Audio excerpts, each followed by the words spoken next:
लोकसभा निवडणुकीत तिरंगी लढत होणार. मतदारांच्या प्रतिक्रिया. लोकसभेची निवडणूक मतदान प्रक्रिया काल दिनांक 26 एप्रिल रोजी बुलढाणा जिल्ह्यात पार पडली. या निवडणुकीत कोणामध्ये लढत होईल व कोण विजयी होणार याबाबत मतदारांच्या भेटी घेऊन प्रतिक्रिया विचारल्या असता मतदार म्हणाले, तिरंगी किंवा दुहेरी लढत होणार. विशेषतः यामध्ये काही मतदारांनी सांगितले की प्रतापराव जाधव व नरेंद्र खेडकर यांच्यात लढत होईल, तर काही मतदार म्हणाले मशाल नरेंद्र खेडकर व पाना रविकांत तुपकर यांच्यात लढाई होईल. तर काही ठिकाणी तिहेरी लढत होईल, परंतु कोण निवडून येईल हे आज तरी सांगता येत नाही. शेवटी दिनांक 4 जून रोजी कोणाचे फटाके फुटतील याकडे तब्बल 1 महिना मतदारांना वाट पाहावी लागेल. Surya Marathi news, Sheetal Shevkar, bureau Buldhana. मतदान प्रक्रिया पार पडली तर त्या बाबतीत साधारणतः कशी लढत होणार? लढत दोघांमध्ये आहे. प्रतापराव जाधव आणि आघाडीचा उमेदवार नरेंद्र खेडेकर या दोघांचेच फाईट आहे. आणि विजय उमेदवार आहे प्रतापराव जाधव महायुतीचा. अच्छा, भरगच्च मतानं निवडून येणार एवढं बाकी निश्चित. ठीक. काल लोकसभेच्या निवडणुका पार पडल्यात आणि आज आम्ही वरड बकाल या बसस्थानकावर प्रतिक्रिया घेण्यासाठी या ठिकाणी पोहोचलो. त्यामध्ये एका रसवंतीवर आणि कुल्फी या ठिकाणी एक ग्राहक उपस्थित होते.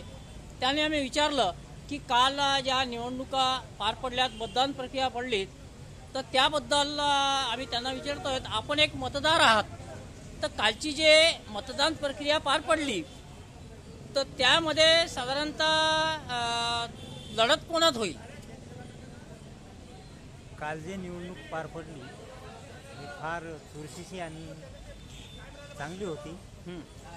दर पंचवार्षिकपेक्षा या पंचवार्षिकला लोकांचा सहभाग जास्त राहिला आणि निवडणूक प्रक्रिया पार पडताना हे एक म्हणजे प्रतापराव जाधव, दुसरे शेळके आणि तिसरे तुपकर या तिघांची लढत राहील. या तिघांमधून कोण येते आता हे पुढे बघायला. बरं, या तिघांपैकी तुम्हाला असं काय वाटते की प्रतापराव जाधव, नरेंद्र शेळके किंवा रविकांत तुपकर या तिघांपैकी सामान्य जनतेसाठी कोण कार्य केलेलं आहे? कार्य आता हे ते सांगू शकत नाही काय.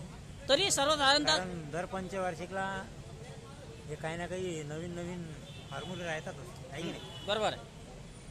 तर कोणी आलं तरी ते त्यांच्या प्रतिक्रिया पंचवार्षिकला दाखवतातच, आहे की नाही?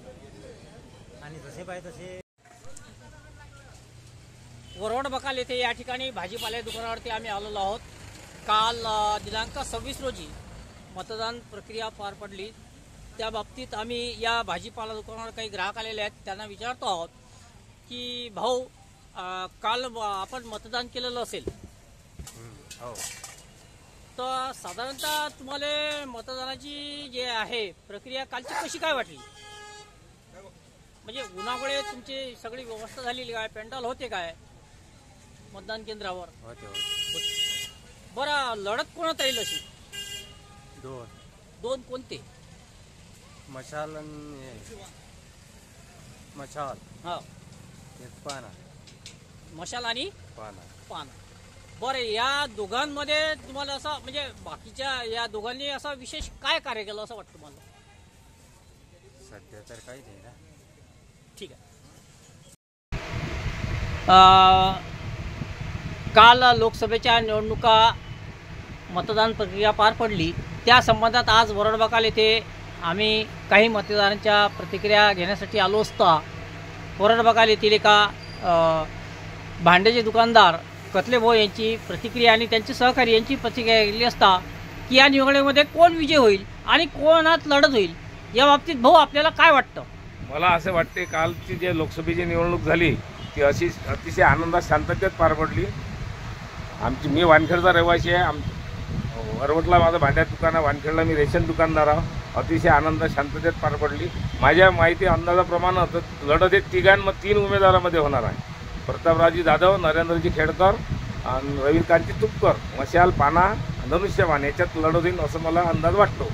आता शेवटी 4 तारखेला माहीतच होणार आहे काय होणार आहे ते, पण माझ्या माहितीप्रमाणे असं होणार आहे. कालची निवडणूक शांततेत, वरोड बकालला शांततेत पार पडली, वानखेडला शांततेत पार पडली असं माझं म्हणणं आहे.